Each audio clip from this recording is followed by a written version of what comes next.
What's up, 12s? Seattle flipped in a way nobody had on their bingo card today, and you can feel in the air that something big is building. You know that moment when a bunch of small pieces move at once and suddenly the whole picture of the team shifts right in front of you? That's exactly what's happening right now. Instead of a simple injury update or one random headline, the Seahawks just went through a chain of moves over the last few hours that reshaped the offensive structure, made the defense earn even more respect around the league, and pushed the long-term plan for next season to a completely different level. And when everything hits at the same time, 12 seconds already know what that means. Something important is coming. So pull up, hit the like button, subscribe, and turn on notifications because this one is loaded with real heat and you won't want to miss anything going down in Seattle. Kicking things off, the biggest story right now is Jalen Sundle returning from injured reserve. He hurt his knee in that wild shootout against the Cardinals, the 44-22 game at Lumen Field, and ended up missing 4 straight matchups. During that stretch, Olu Oluwatimi stepped in as the starting center and did his job. Not flashy, but solid, especially for a young lineman who got thrown into the fire against some really physical fronts and all kinds of pressure schemes. But Sundle's return, which should have been straightforward, instantly lit up a huge competition inside the offensive line. At the start of the year, he was battling for the right guard spot, lost it to Bradford, got moved to center, won the job, played well, and then got hurt. Now he's back, and the obvious question pops up. Does Sundle reclaim his spot at center, or does he get thrown right back into the fight at guard? When Mike Macdonald drops a simple "we'll see," that becomes headline material in Seattle instantly. That answer, which sounded neutral at first, blew up in local media because Anthony Bradford has lived one of the most up-and-down seasons on the roster. He had some rough outings, especially against the Cardinals, Texans, and Vikings, where protection and run-blocking execution just weren't there. Then out of nowhere, right when it looked like his job might be slipping away, Bradford delivers his best performance of the entire season against the Falcons. Macdonald even confirmed he graded out as the top offensive lineman on the team in that game. But even with that bounce back, the inconsistency is hard to ignore. And Sundle has always shown stronger hands, better blocking angles, and superior reads against defensive fronts. That stuff matters a lot, especially with what's coming next week, the possible return of DeForest Buckner. And that's when things get serious, 12s. Buckner is a monster, dominant against the run and straight-up dangerous rushing the passer. Before he even landed on IR, he had already stacked more than 40 tackles, 9 tackles for loss, and 4 sacks. If he's really coming back, Seattle can't afford a weak spot inside the line. That's why Macdonald's decision carries so much weight. The Seahawks need to start games faster. Against the Vikings and Falcons, the offense took way too long to get rolling, and it almost came back to bite them. Sundle returning in the most critical week of the season might be exactly the stabilizing force this offense needs, boosting the run game, cleaning up the pocket, and giving the quarterback a real chance to run the game plan from the very first snap. And if he comes back as a guard and wins that job, that completely changes the identity of the line for the rest of the year.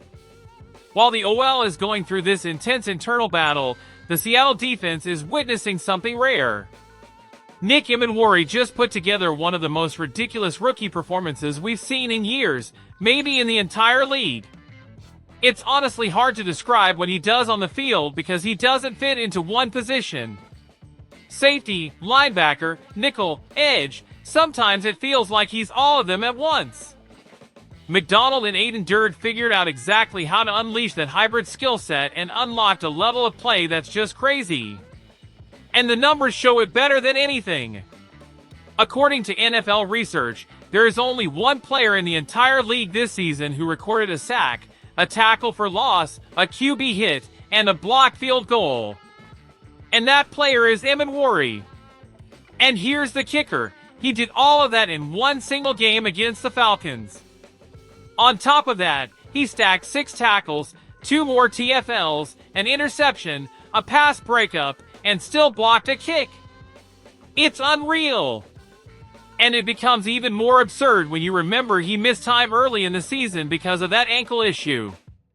If he had played since week 1, the Defensive Rookie of the Year race would look completely different, absolutely neck and neck with Carson Schweissinger from the Browns.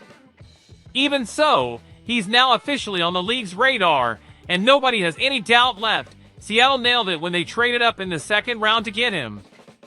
Any concern about the injury or rookie mistakes is gone. The kid isn't just good, he's transformational. He's the kind of player who changes how an entire defense functions. Macdonald now has a piece that fits into any package, any look, any matchup. And the rest of the league is starting to catch on. And now, 12s, this is where everything connects. The offensive line is in a battle that might reshape the identity of the unit.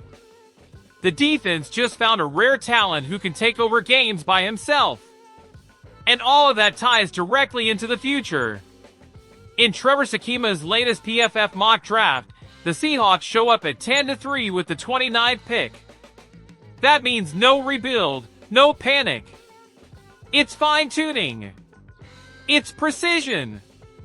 And instead of taking a corner or a wideout, Seattle selects Jennings Dunker, an Iowa offensive lineman who specializes in zone blocking schemes, exactly what the Seahawks run most. He plays tackle in college but projects as a guard in the NFL, and his zone blocking grade is an elite 86.0, extremely high for an interior lineman. He has the mobility to climb to the second level, reach linebackers, and execute wide zone concepts with real efficiency. And that ties directly into what's happening with Sundell and Bradford right now. If Seattle actually makes that move, the message becomes crystal clear: protect the quarterback and build real consistency in the run game. With young tackles already in place, adding a first-round guard would complete the structural rebuild. It also shows confidence in the current core of skill players, receivers, tight ends, and running backs. It's not about luxury. It's about raising the floor on every offensive snap by winning the physical battle inside. When you connect all the dots, Sundell returning in the biggest week possible, Bradford trying to hold onto his job, Dunker projected as a future key piece, and Emenwari exploding into a game-changing weapon, it becomes obvious that Seattle is stepping into a new identity. One built on controlling the line of scrimmage, making targeted adjustments, and letting a young roster mature 1 week at a time.